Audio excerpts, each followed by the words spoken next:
కనికర ప్రభావం కలిగిన ఆ మహోన్నతుడైన దేవుని కనికరం మనమందరము పొందుకున్నట్లుగా ప్రార్థన చేద్దాం. కృపగల తండ్రి, లోకంలో ఎన్నో జీవరాశుల మధ్యన నన్ను మీరు మానవునిగా పుట్టించారు.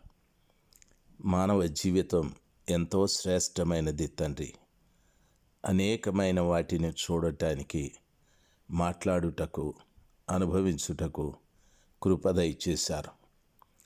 మా ప్రియ తండ్రి, నాది మీ పోలిక, మీ స్వరూపం. ఎంతో గొప్ప జ్ఞానమును కూడా ప్రసాదించారు, తెలివిని ప్రసాదించారు, బుద్ధిని ప్రసాదించారు. లోకంలో అన్నిటికంటే గొప్పవైన వాటిని నాలో ఉంచి నాకు చక్కటి హృదయం ఇచ్చి అందులో మీరు నివసిస్తారని కూడా చెప్పారు.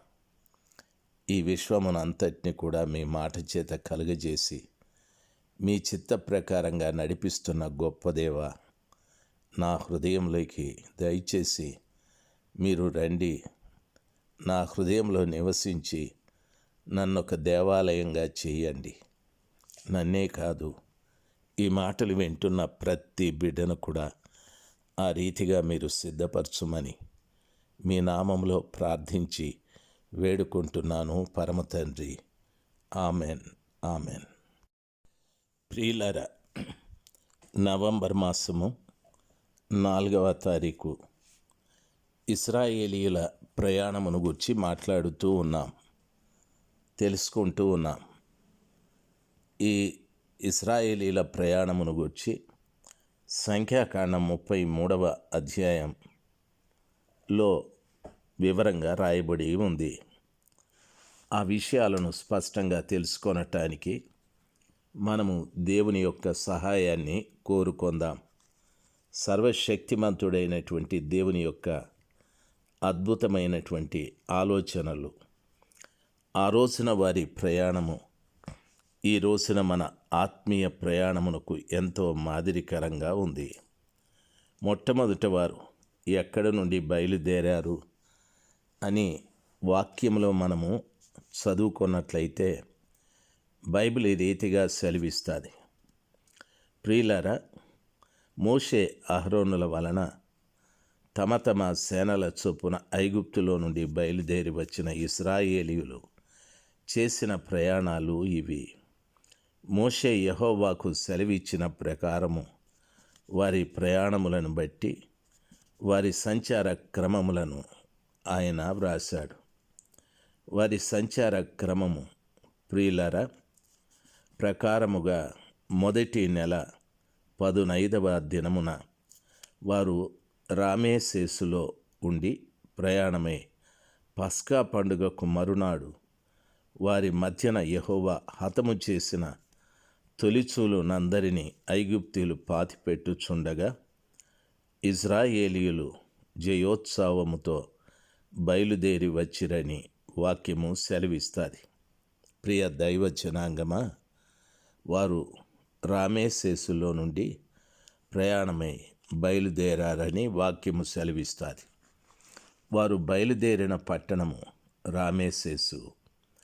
ఇది చరిత్ర ప్రకారముగా ఎక్కడుంది అంటే, ఫరో యోసేపు కాలంలో ఇశ్రాయేలీయులకు గోషెను ప్రాంతాన్ని ఇచ్చాడు నివసించటానికి. ఆ గోషెను ప్రాంతంలోనే రామేసేసు అనే పట్టణం కూడా కట్టబడింది. ఈ రామేసేసు కట్టబడటానికి గల కారణము, ఐగుప్తు దేశంలో రాజైన ఫరో ధాన్యం అంతా కూడా నిల్వ చేయటానికి ఇక్కడ ధాన్యాగారాలను కట్టుతూ వచ్చారు. దానికే రామసేసు అనే పేరు పెట్టారు. ఈ రామసేసు అనే పట్టణం ప్రియులారా రామ్సేస్ అనేటటువంటి రాజుగారి పేరు గుర్తుండుటకు కట్టబడిన పట్టణం అని కూడా చెప్తారు. ఇది గోషెను ప్రాంతంలోనే ఉంది అనని ప్రియులారా గమనించవలసిన విషయం. ఈ రీతిగా ఐగుప్తును వదిలిపెట్టిన ఇశ్రాయేలీయులు ఎప్పుడు బయలుదేరారు అని అడిగితే వాక్యంలో మొదటి నెల 15వ దినమున బయలుదేరారు. వారు పస్కా పండుగకు మరునాడు వారి మధ్యన అని చెప్పారు. పస్కా పండుగకు మరునాడు. పస్కా అను మాటకు దాటిపోవుట అని అర్థం. వారు ఆ పస్కా పండుగ దినమున పస్కా పశువుని వధించారు. ఆ పస్కా పశువు ఏడాది గొర్రెపిల్ల కానీ ఏడాది మేకపిల్ల కానీ ప్రతి ఇంటివారు ఆ రీతిగా పశువుని వధించి గొర్రెను వధించి ఆ రక్తమును వారి ఇంటి నిలువు కమ్మీలకు అడ్డకమ్మీకు పొయ్యాలి. ఆ దినమున ఐగుప్తు దేశంలో సంచారము చేసే సంహారకపు దూత ప్రతి ఇంటి గుమ్మమును చూస్తూ వచ్చాది. ఏ ఇంటి గుమ్మం మీద పస్కా గొర్రెపిల్ల రక్తం కనిపించలేదో ఆ ఇంట పుట్టిన జ్యేష్ఠ కుమారుని చంపేశాది. పశువులలో కూడా ఆ ఇంట పుట్టిన జ్యేష్ఠ పశువుని చంపేస్తూ వచ్చాది. ఆ దినమున ఐగుప్తు అంతా కూడా శోకంతో ఉంది, మరణ శోకంతో ఉంది. పస్కా పండుగ దినమున ఒకవైపు మరణం, ఒకవైపు జీవం. ప్రియులారా, ఆ పస్కా గొర్రెపిల్ల ప్రస్తుత దినాలలో నా యేసు ప్రభుల వారు. ఆ కృపగలిగిన దేవుడే పస్కా పశువుగా మనందరి నిమిత్తమై కపాలమని అద్దమిచ్చే గొల్గొతా కొండపైన శిలువలో తన ప్రాణాన్ని పెట్టాడు, తన రక్తాన్ని కార్చాడు. ఆ రక్తముతో మన హృదయపు తలుపుల మీద ఆ రక్తము పూయబడితే నీకు జీవం, లేదా రక్తము లేని ప్రతి వారు కూడా మరణములో నిలిచి ఉన్నారని వాక్యము సెలవిస్తుంది. ఈ మాటలు వింటున్నటువంటి ప్రతి బిడ్డ ఆలోచించాలి. నీవు క్రీస్తు అనే పస్కా గొర్రెపిల్ల రక్తముతో కడగబడ్డావా? నీ హృదయం అనే తలుపు మీద ద్వారం మీద ఆ రక్తము పూయబడిందా? సంహారకపు దూత దాన్ని చూసి నిన్ను దాటిపోయాదా? ఆలోచన చేయి. ఆ రీతిగా నీ కుటుంబంలో ఎంతమంది పస్కా గొర్రెపిల్ల యొక్క రక్తము చేత పూయబడ్డారు? ఎంతమంది ఇంకా పూయబడలేదు?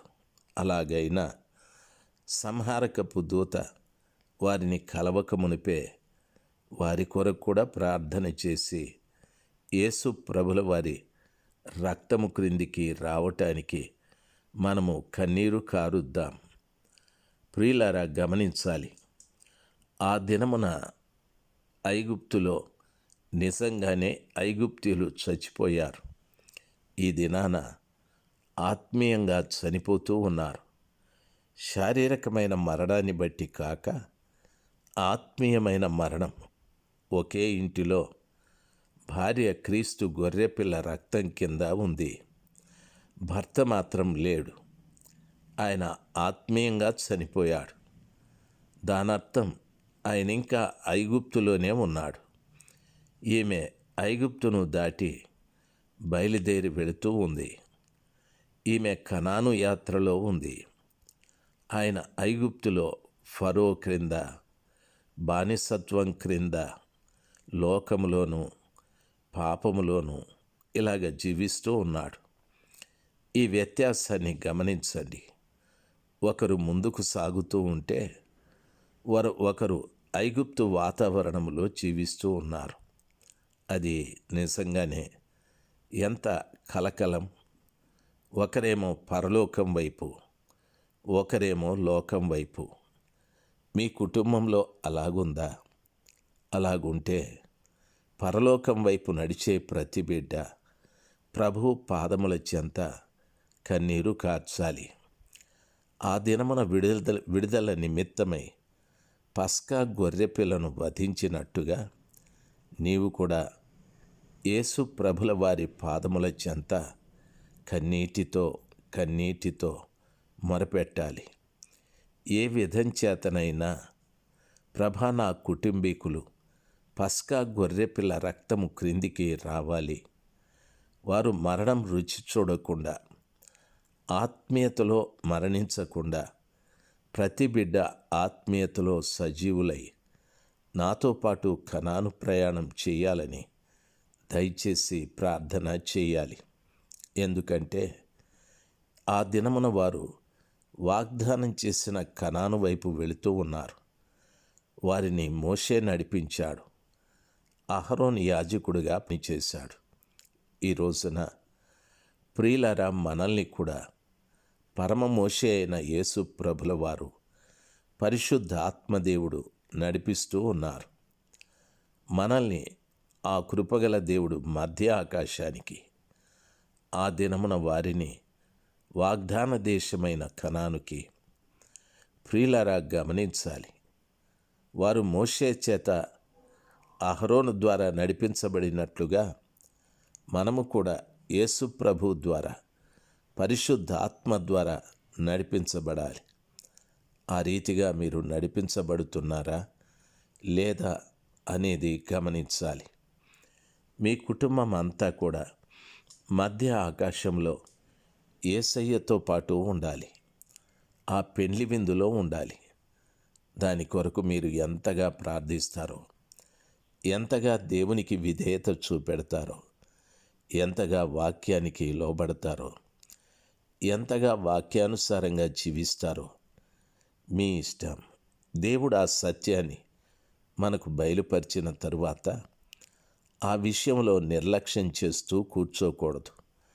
మహోన్నతుడైన దేవుని యొక్క నామం మహిమపరచబడు రీతిగా మనము జీవించాలి. ప్రియులారా గమనించాలి, ఐగుప్తులో ప్రతి తొలిచూలనందరినీ కూడా వాళ్ళు పాతిపెడుతూ ఉన్నారు. ఐగుప్తీయుల దేవత సూర్యదేవత. వారు సుష్టమును ప్రార్థించేవారు. ఇశ్రాయేలీల దేవుడు యెహోవా తన నోటి మాట ద్వారా సూర్యుని కలగజేశాడు.